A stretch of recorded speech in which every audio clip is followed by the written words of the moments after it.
Yeah, morning, Tracy. We've got a really strong platform to progress today. Not only have we got leads from Wall Street, but we've got weekend news that the Ukraine are going on a strong counter-offensive on the east and regained and liberated some cities there. And we've seen euro dollar pop about 70 basis points on the open. Okay, we don't really necessarily trust interbank market moves and tend to mean reverse as the day goes on, but we are seeing some risk coming through. Obviously, we overlooked the fact that James Bullard from the Fed has said that it's 75 basis points is his base case, and that if we get an improved CPI print, we should still go 75. Christopher Waller also talking similar situations, arguing for a significant increase in the Fed funds rate. We've now got 73 basis points being priced into Fed funds for the September meeting.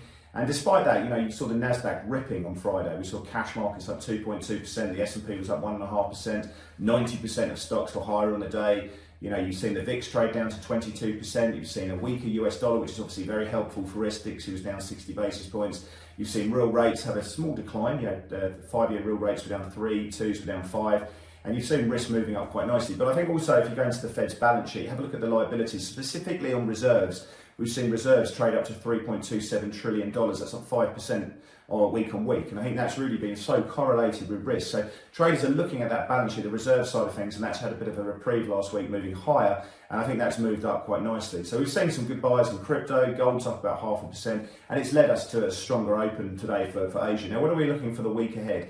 US CPI numbers tomorrow at 10:30 Eastern Standard Time. That's the marquee event of the risk. The market's looking for a 0.1% decline month on month, and that should lead the year-on-year clip down to about 8.1%. That's kind of what we're looking for. A 7 handle on inflation would probably, on the headline, would be quite psychologically important for the market. We'll have to see. Obviously, core inflation is expected to rise slightly to about 6.1%. So let's look at the inner sanctums there. I think looking at shelter is going to be a big one.